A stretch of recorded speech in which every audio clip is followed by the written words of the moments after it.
ಶ್ರೀ ಗುರುಭ್ಯೋ ನಮಃ. ಹರಿ ಓಂ. ನಾವು ಈಗ ರಾಘವೇಂದ್ರ ಸ್ತೋತ್ರವನ್ನ ಗಮನಿಸಿ ಸುಂದರಕಾಂಡದ ಪಾಠಕ್ಕೆ ಅಂತ ಹೊರಟಿದ್ದೇವೆ. ಈ ಶಾಸ್ತ್ರ ಪ್ರಪಂಚದಲ್ಲಿ ಒಂದು ಅದ್ಭುತವಾದ ಮಾತಿದೆ. ಸುಂದರೇ ಸುಂದರೋ ರಾಮಃ, ಸುಂದರೇ ಸುಂದರಃ ಕಪಿಃ, ಸುಂದರೇ ಸುಂದರೀ ಸೀತಾ, ಸುಂದರೇ ಕಿಂ ನ ಸುಂದರಂ.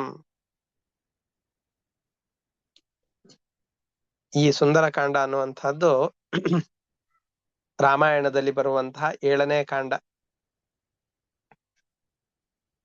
ಈ ಸುಂದರಕಾಂಡದಲ್ಲಿ ಸುಂದರೇ ಸುಂದರೋ ರಾಮಃ, ಸುಂದರಕಾಂಡದಲ್ಲಿ ಅದ್ಭುತವಾಗಿರೋದು ಯಾರು ಅಂತಂದ್ರೆ ರಾಮ. ಸುಂದರನಾದವನು ರಾಮ. ರಾಮನ ವ್ಯಕ್ತಿತ್ವವನ್ನು ಸುಂದರವಾಗಿ ಕಟ್ಟಿಕೊಡ್ತಾರೆ ಇದರಲ್ಲಿ. ಸುಂದರೇ ಸುಂದರ ಕಪಿಃ. ಕಪಿ ಅಂತಂದ್ರೆ ಹೇಳಿದ್ರೆ ಹನುಮಂತ. ಹನುಮಂತನ ಅದ್ಭುತವಾದ ಪರಾಕ್ರಮ ಗೊತ್ತಾಗುವಂತಹದ್ದು ಈ 7ನೇ ಅಧ್ಯಾಯ ಅಥವಾ ಸುಂದರಕಾಂಡದಲ್ಲಿ, ರಾಮಾಯಣದ ಸುಂದರಕಾಂಡದಲ್ಲಿ ತುಂಬಾ ಅದ್ಭುತವಾದ ಅಪೂರ್ವವಾದಂತಹ ವ್ಯಕ್ತಿತ್ವ ಇದರಲ್ಲಿ ಗೊತ್ತಾಗತ್ತೆ. ಆಮೇಲೆ ಸುಂದರೇ ಸುಂದರಿ ಸೀತಾ, ಸುಂದರಕಾಂಡದಲ್ಲಿ ಅತ್ಯಂತ ಸುಂದರಳಾದವಳು, ಸುಂದರವಾಗಿ ಚಿತ್ರಿಸಲ್ಪಟ್ಟವಳು ಸೀತಾದೇವಿಯೂ ಕೂಡ. ಸುಂದರಕಾಂಡದಲ್ಲಿ ಯಾವುದು ತಾನೇ ಸುಂದರವಲ್ಲ, ಎಲ್ಲವೂ ಸುಂದರ. ಸುಂದರಕಾಂಡದಲ್ಲಿ ಪ್ರತಿಯೊಂದು ಕೂಡ ಪರಮ ಸುಂದರವಾಗಿದೆ ಅಂತ ಹೇಳ್ತಾ ಇದ್ದಾರೆ. ಸುಂದರಕಾಂಡದಲ್ಲಿ ಸುಂದರವಾಗದೇ ಇರುವಂತಹ ವಿಷಯವೇ ಇಲ್ಲ. ಪ್ರತಿಯೊಂದು ಕೂಡ ಅದ್ಭುತ ಮನೋಹರವಾದಂತಹದ್ದು ಅಂತ ಈ ಸುಂದರಕಾಂಡದ ಮಹತ್ವ ಇದೆ. ಒಟ್ಟಾರೆ ಸುಂದರಕಾಂಡದಲ್ಲಿ ಏನೇನಾಗತ್ತೆ, ಸುಂದರಕಾಂಡದಲ್ಲಿ ದಶರಥನಿಗೆ ಒಟ್ಟು 4 ಜನ ಮಕ್ಕಳಿದ್ದಾರೆ. ರಾಮ, ಲಕ್ಷ್ಮಣ, ಭರತ, ಶತ್ರುಘ್ನ ಅಂತ. ಅದರಲ್ಲಿ ಭರತನ ತಾಯಿಯಾದಂತಹ ಕೈಕೇಯಿಗೆ ತನ್ನ ಮಗನೇ ಈ ರಾಜ್ಯದ ಆಧಿಪತ್ಯವನ್ನ ವಹಿಸಿಕೊಳ್ಬೇಕು, ರಾಮ ಹಿರಿಯಣ್ಣನಾಗಿರೋದ್ರಿಂದ ಅವನಿಗೆ ಈ ಆಧಿಪತ್ಯ ಸಿಗತ್ತೆ, ಆದ್ರೆ ಅವನು ಕಾಡಿಗೆ ಹೋಗಬೇಕು 14 ವರ್ಷಗಳ ಕಾಲ ಅಂತ ಹೇಳಿದಾಗ ಅದಕ್ಕೆ ಅನುಮೋದಿಸಿದ ದಶರಥ, ಕಷ್ಟದಿಂದ ಅನುಮೋದಿಸಿದ ರಾಮ ಅದನ್ನು ಬಹಳ ಸಂತೋಷವಾಗಿ ಸ್ವೀಕಾರ ಮಾಡಿ, ಯಾಕೆಂದ್ರೆ ರಾಮ ಹುಟ್ಟಿದ್ದೇ ಇದಕ್ಕೋಸ್ಕರ. ರಾಮ ಆ ರಾಜ್ಯವನ್ನ ನಡೆಸ್ಲಿಕ್ಕೋಸ್ಕರ ಅಷ್ಟೇ ಹುಟ್ಟಿದ್ದಲ್ಲ, ದುಷ್ಟ ಜನರ ಸಂಹಾರಕ್ಕೋಸ್ಕರವಾಗಿಯೇ ರಾಮನ ಅವತಾರವಾಗಿರೋದ್ರಿಂದ ರಾಮನು ಕೂಡ ಸಂತೋಷದಿಂದ ಒಪ್ಪಿಕೊಂಡಿದ್ದಾನೆ. ರಾಮ ಮದುವೆಯಾದ ನಂತರದಲ್ಲಿ ಸೀತೆಯನ್ನ ತನ್ನ ಜೊತೆಯಲ್ಲಿ ಕರೆದುಕೊಂಡು ಬಂದಿದ್ದ. ರಾಮ ಸೀತೆ ಅವರಿಬ್ಬರ ಸೇವೆಗೋಸ್ಕರವಾಗಿ ಲಕ್ಷ್ಮಣನು ಕೂಡ ಕಾಡಿಗೆ ಅಂತ ಬಂದಿದ್ದಾನೆ. ಅದರಲ್ಲಿ ಸುಮಿತ್ರೆ ಒಂದು ಮಾತು ತುಂಬಾ ಮನೋಜ್ಞವಾಗಿದೆ. ಯಾರಾದ್ರೂ ಸವತಿಯ ಮಕ್ಕಳು ಕಾಡಿಗೆ ಹೋಗ್ತಾರೆ ಅಂತಂದ್ರೆ ಒಳ್ಳೇದಾಯ್ತು, ಅವನ್ ಇದ್ದಿದ್ರೆ ನನ್ನ ಮಗನ ಪವರ್ ಸ್ವಲ್ಪ ಕಡಿಮೆ ಆಗ್ತಾ ಇತ್ತು, ಇವನ್ ಹೋಗಿದ್ರಿಂದ ನನ್ನ ಮಗನ ಪವರ್ ಸ್ವಲ್ಪ ಜಾಸ್ತಿ ಆಗಿದೆ, ಹೋಗ್ಲಿ ಬಿಡು, ನೀನ್ ಇಲ್ಲೇ ಇರು, ಸುಖವಾಗಿರಬಹುದು ಅಂತ ಹೇಳ್ತಾ ಇದ್ರೋ ಏನೋ.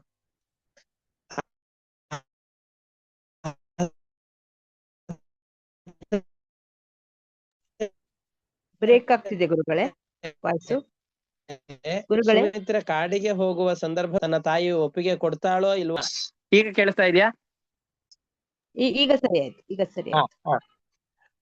ಈ ರೀತಿಯಾಗಿ ಒಪ್ಪಿಗೆ ಕೊಡ್ತಾಳೋ ಇಲ್ವೋ ಅಂತ ಹಿಂಜರಿಕೆಯಿಂದಲೇ ಲಕ್ಷ್ಮಣ ತನ್ನ ತಾಯಿಯಾದ ಸುಮಿತ್ರೆ ಬಳಿಗೆ ಹೋಗಿ, ನಾನು ಹೋಗ್ಲೋ ಬೇಡ್ವೋ, ನಾನು ಹೋಗ್ಬೇಕು ಅಂತಿದ್ದೇನೆ ಅಂತ, ರಾಮನ ಜೊತೆಯಲ್ಲಿ ಕಾಡಿಗೆ ಹೋಗ್ಬೇಕು ಅಂತಿದ್ದೇನೆ ಅಂತ ತನ್ನ ಮನದ ಇಂಗಿತವನ್ನು ಹೇಳಿದಾಗ, ಶಹಬ್ಬಾಷ್, ನೀನೀಗ ಸುಮಿತ್ರೆಯ ಮಗ ಅಂತ ನಿಜವಾಗಿ ಕರೆಸಿಕೊಂಡಿ, ನೀನೇ ಬಂದು ಕೇಳಿದ್ದಕ್ಕೆ ಒಳ್ಳೇದಾಯ್ತು, ಇಲ್ಲ ಅಂದ್ರೆ ಕಿವಿ ಹಿಡಿದು ನಿನ್ನನ್ನು ದಬ್ತಾ ಇದ್ದೆ.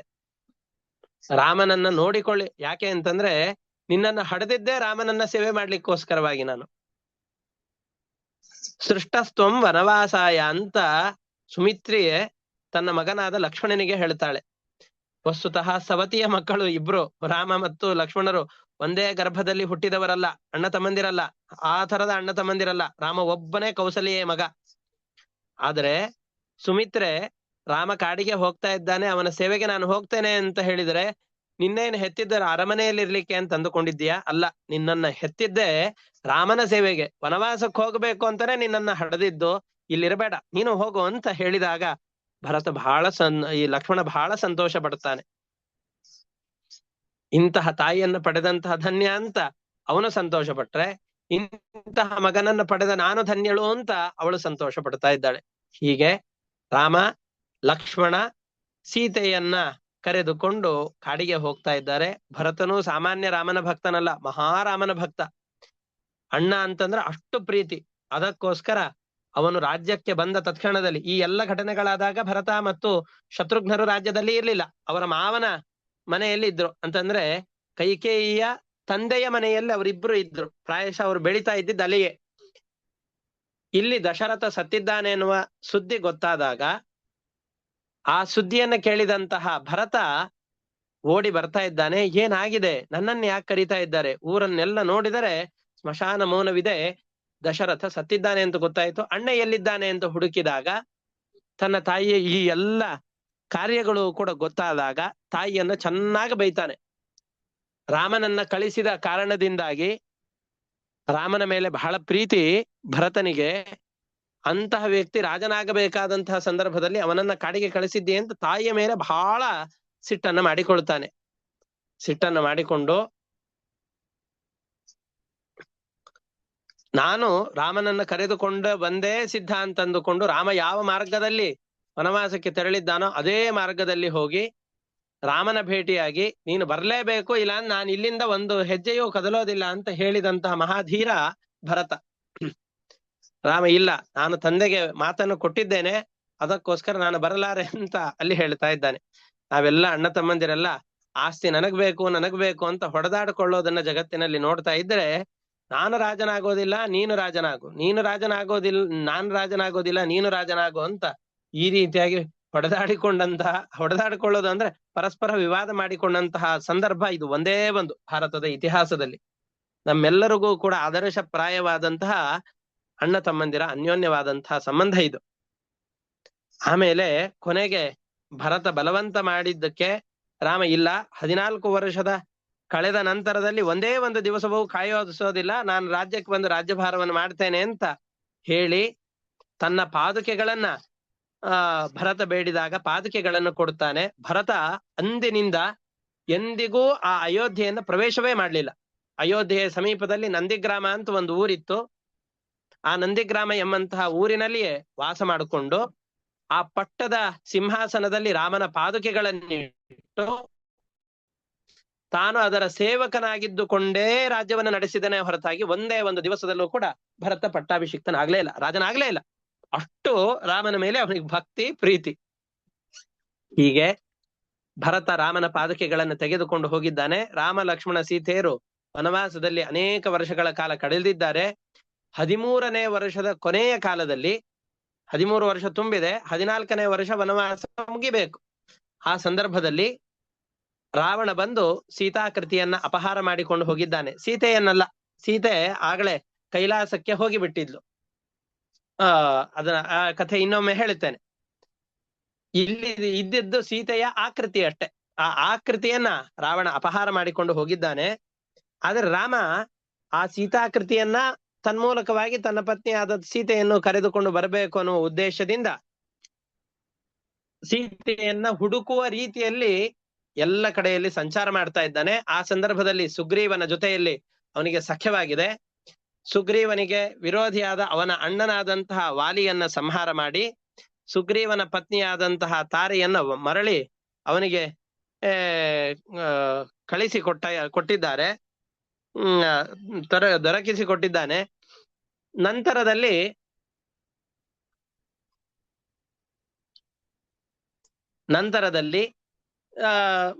ಈಗ ರಾಮನ ಪತ್ನಿಯಾದ ಸೀತೆಯನ್ನು ಹುಡುಕಲಿಕ್ಕೋಸ್ಕರವಾಗಿ ದೇಶದಲ್ಲಿದ್ದ ಬೇರೆ ಬೇರೆ ಖಂಡಗಳಲ್ಲಿದ್ದಂತಹ ಕಪಿಗಳ ಸೈನ್ಯವನ್ನೆಲ್ಲವನ್ನೂ ಕೂಡ ಕರೆಸಿದ್ದಾನೆ ಸುಗ್ರೀವ.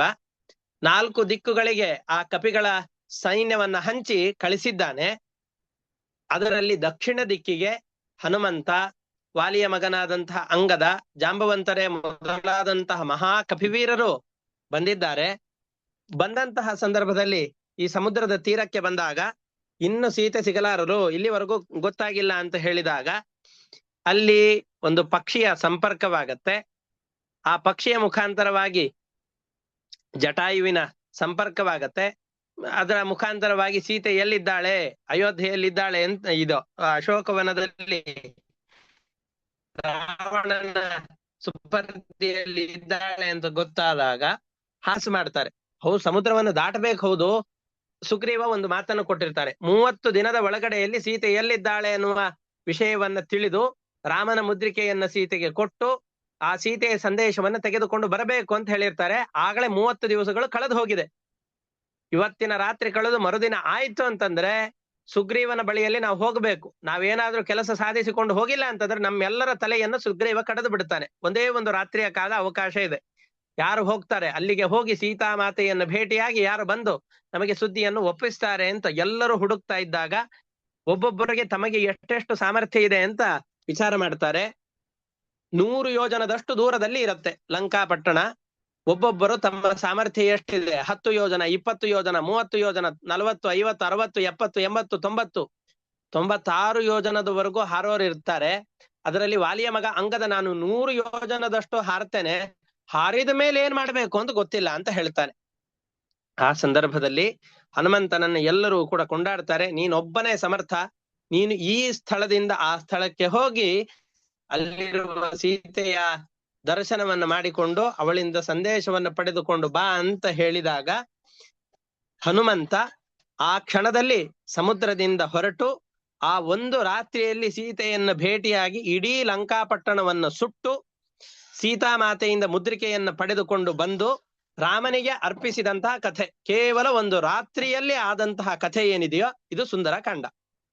ಆ ಸುಂದರಕಾಂಡದ ಕಥೆಯನ್ನ ಮೊದಲಿಗೆ ರಾಮನನ್ನ ನಮಸ್ಕಾರ ಮಾಡಿ ಹನುಮಂತ ಆ ಸಮುದ್ರದಿಂದ ಲಂಕಾಪಟ್ಟಣಕ್ಕೆ ಹಾರ್ಲಿಕ್ಕೋಸ್ಕರವಾಗಿ ಎತ್ತರ ಪರ್ವತಕ್ಕೆ ಹೋಗಿ ಕಾಲನ್ನ ಜೋರಾಗಿ ಪರ್ವತಕ್ಕೆ ಅಮುಕಿ ಒತ್ತಿ ತಾನು ಹಾರ್ತಾ ಇದ್ದಾನೆ ಅನ್ನುವ ಅಭಿಪ್ರಾಯವನ್ನ ಮೊದಲನೇ ಶ್ಲೋಕದಲ್ಲಿ ಹೇಳ್ತಾರೆ.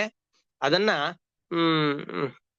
ಮತ್ತೆ ನಾಳೆಯ ಪ್ರವಚನದಲ್ಲಿ ಪಾಠದಲ್ಲಿ ನೋಡೋಣ ಅಂತ, ಆ ಶ್ಲೋಕದ ಭಾವಾರ್ಥ ಇದು ಏನಿದೆ ಅಂತ ಮತ್ತೆ ನಾಳೆಯ ಪಾಠದಲ್ಲಿ ನೋಡೋಣ. ಇಷ್ಟು ಒಟ್ಟು ಇದರ ಇಂಟರ್ಪ್ರಿಟೇಷನ್ ಅಂತಂದ್ರೆ ಮೊದಲಿಗೆ ಪರಿವಿಡಿ ಅಥವಾ ಪೂರ್ವ ಸೂಚಿ ಅಂತ ಕರೀತಾರಲ್ಲ, ಅಷ್ಟು ಕಥೆಗಳನ್ನ ಇವತ್ತು ಹೇಳಿದ್ದೇನೆ.